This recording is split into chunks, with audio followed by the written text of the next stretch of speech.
Pernahkah kita punya Alkitab di rumah tetapi jarang dibuka?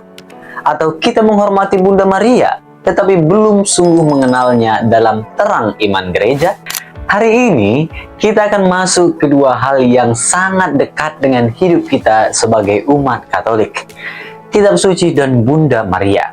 Dua anugerah besar yang sering kita lihat setiap hari. Alkitab di rak buku, patung Maria di sudut rumah, rosario tergantung di kaca mobil.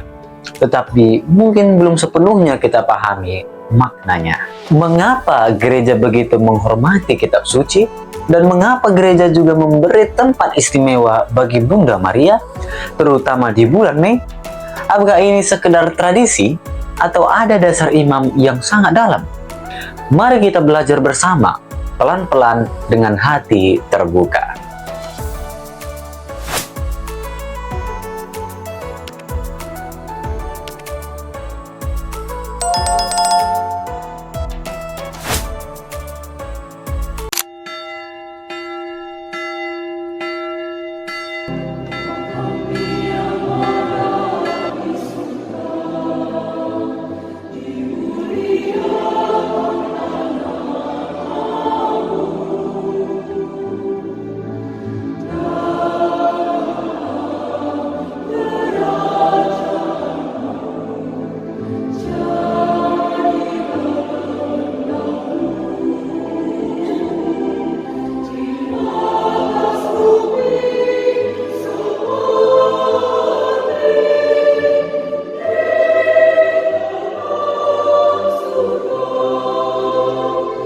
Kitab suci atau yang sering kita sebut Alkitab adalah kumpulan tulisan yang dipahami oleh Allah.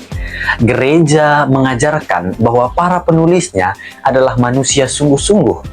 Mereka punya latar belakang, budaya, bahasa, bahkan keterbatasan. Tetapi Roh Kudus bekerja dalam diri mereka, sehingga apa yang mereka tulis sungguh menyampaikan wahyu Allah demi keselamatan kita. Dalam Katekismus Gereja Katolik ditegaskan bahwa Allah pengarang utama kitab suci, namun ia memilih manusia sebagai rekan kerjanya. Jadi ketika kita membaca kitab suci, kita bukan hanya membaca tulisan kuno, kita sedang mendengarkan sabda Allah yang hidup. Sebagai umat Katolik, kita mengenal kitab suci terdiri dari 73 kitab. Ada 46 kitab dalam Perjanjian Lama dan 27 dalam Perjanjian Baru. Kadang ada yang menyebut 72 karena cara penghitungan tertentu menggabungkan satu kitab dengan yang lain. Tetapi secara umum kita memahami ada 73 kitab yang diakui gereja. Dan penegasan kanon ini diteguhkan secara resmi dalam Konsili Trente pada abad ke-16. Mengapa jumlahnya berbeda dengan beberapa saudara Protestan? Karena gereja Katolik tetap mempertahankan kitab-kitab yang disebut Deuterokanonika, seperti Tobit, Yudit, Kebijaksanaan, Putra Sirak, dan Makabe, yang sejak awal digunakan dalam liturgi gereja perdana, terutama dalam tradisi Yunani. Ini penting kita pahami, bukan untuk berdebat, tapi supaya kita mengerti identitas iman kita.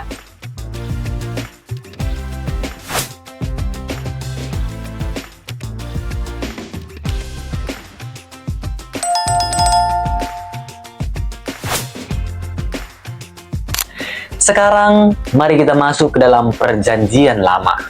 Perjanjian Lama adalah kisah tentang hubungan Allah dengan bangsa Israel, bangsa pilihan Allah. Ini bukan sekedar sejarah kuno, tetapi sejarah keselamatan. Di sana kita melihat Allah yang setia, meskipun umatnya sering tidak setia. Perjanjian Lama bisa kita bayangkan seperti perjalanan panjang sebuah keluarga yang terus belajar mengenal Tuhan. Ada 4 bagian besar di dalamnya.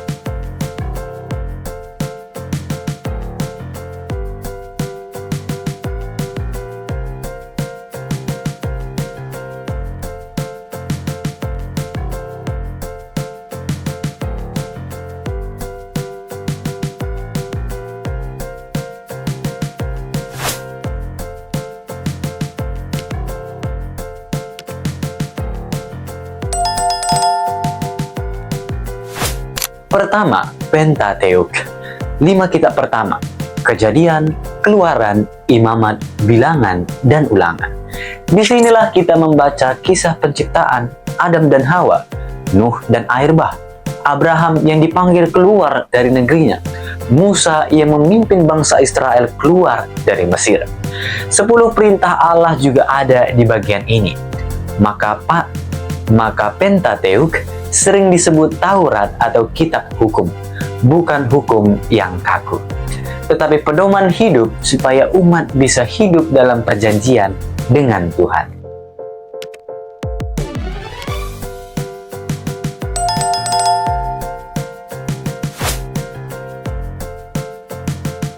Kedua, kitab sejarah. Di sini kita membaca perjalanan bangsa Israel memasuki tanah terjanji, kisah para hakim, raja-raja seperti Daud dan Salomo, juga tokoh-tokoh luar biasa seperti Ruth, Esther, dan Yudit. Dalam kitab-kitab ini kita melihat pola yang sangat manusiawi. Ketika bangsa itu setia, mereka mengalami damai dan perlindungan Tuhan. Ketika mereka berpaling dan menyembah ilah lain, kekacauan datang. Bukankah ini juga sering terjadi dalam hidup kita? Saat kita dekat dengan Tuhan, hati kita lebih tenang. Saat kita menjauh, hidup terasa kacau.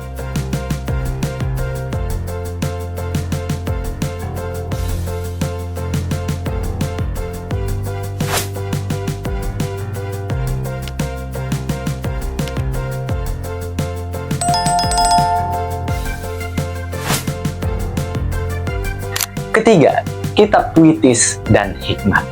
Disinilah ada mazmur, doa-doa yang juga kita doakan dalam misa. Ada Ayub yang bergumul dengan penderitaan. Ada Amsal dan Putra Sirak yang penuh nasihat dan kebijakan. Ada Kidung Agung yang menggambarkan cinta begitu indah yang oleh gereja sering dimengerti sebagai gambaran kasih Allah kepada umatnya.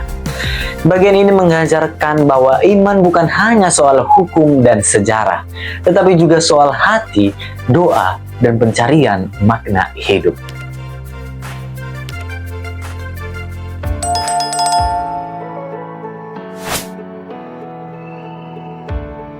Keempat, kitab para nabi.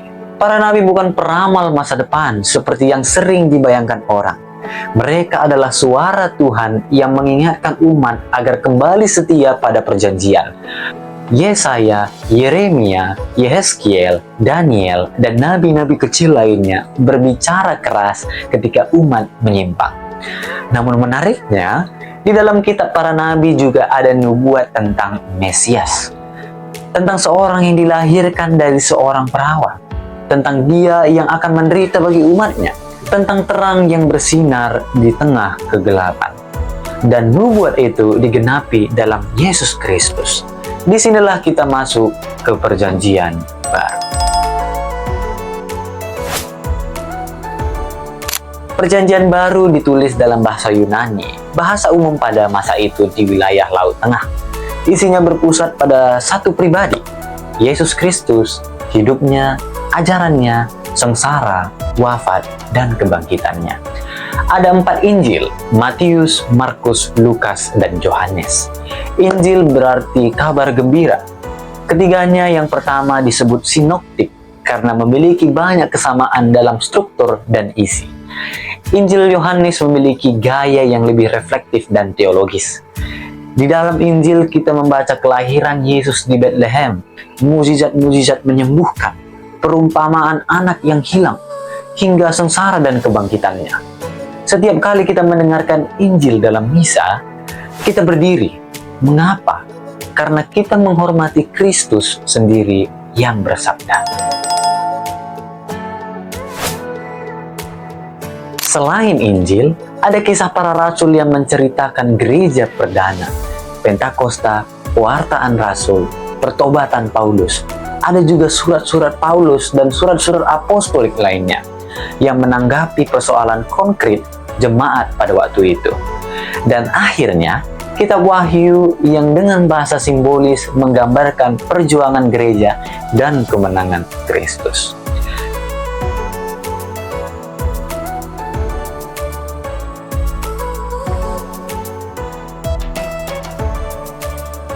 Sahabat terkasih, semua ini bukan sekedar informasi. Gereja, terutama melalui konstitusi Dei Verbum dan Konsili Vatikan kedua, mengajarkan bahwa kitab suci harus dibaca dalam terang tradisi dan magisterium. Artinya, kita tidak menafsirkan sesuka hati. Kita membaca dalam kesatuan dengan gereja. Karena sabda itu hidup, dan sabda itu menunjuk pada satu pribadi, Yesus.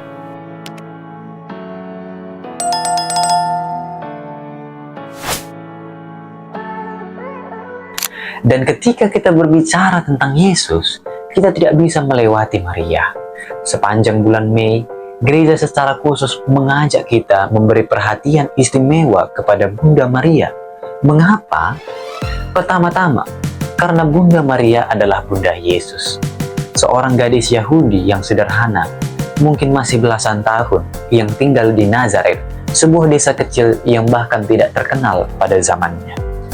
Ia bukan ratu, bukan orang kaya, bukan tokoh berpengaruh, tetapi Allah memilih dia. Ketika malaikat Gabriel datang membawa kabar bahwa ia akan mengandung oleh kuasa Roh Kudus, Maria tidak sepenuhnya mengerti. Tetapi ia berkata, "Sesungguhnya aku ini hamba Tuhan. Terjadilah kepadaku menurut perkataan." Itulah iman yang luar biasa. Itulah ketaatan yang total.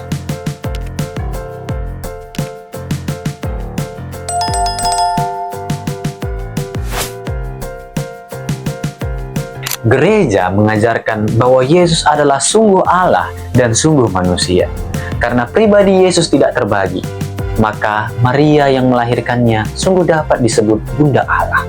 Gelar ini ditegaskan dalam Konsili Efesus pada tahun 431. Bukan untuk meninggalkan Maria secara berlebihan, tetapi untuk menegaskan siapa Yesus sebenarnya. Jika Yesus adalah Allah dan Maria adalah ibunya, maka ia adalah Bunda Allah. Namun bukan hanya itu. Di kaki salib, Yesus berkata kepada Yohanes, "Inilah ibumu." Gereja selalu memahami bahwa dalam diri Yohanes, kita semua diwakili. Yesus memberikan Maria kepada kita sebagai ibu rohani.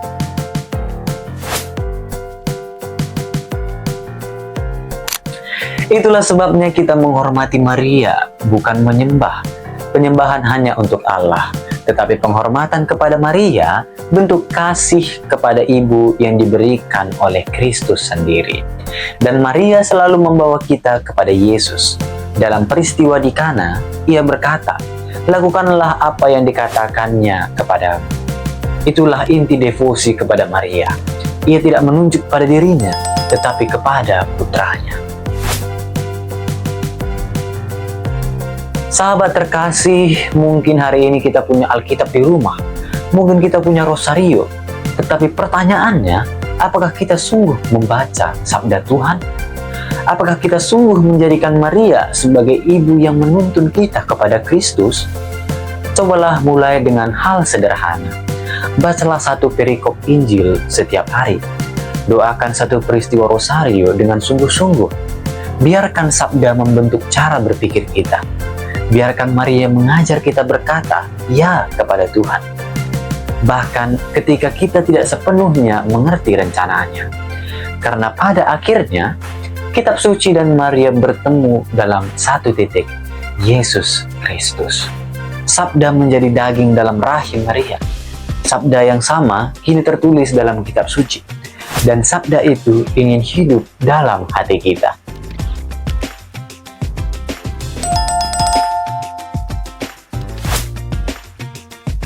Sahabat-sahabatku, jika video ini membantu kalian semakin mencintai kitab suci dan semakin memahami penghormatan kita kepada Bunda Maria, jangan simpan sendiri. Bagikan kepada keluarga dan teman-teman kalian. Dan jangan lupa untuk subscribe dan like channel Aku Katolik, supaya semakin banyak umat yang bertumbuh dalam iman, semakin banyak hati yang kembali mencintai sabda Tuhan, dan semakin banyak anak-anak yang datang kepada Bunda Maria untuk dituntun kepada Yesus. Tuhan memberkati kita semua. Salve.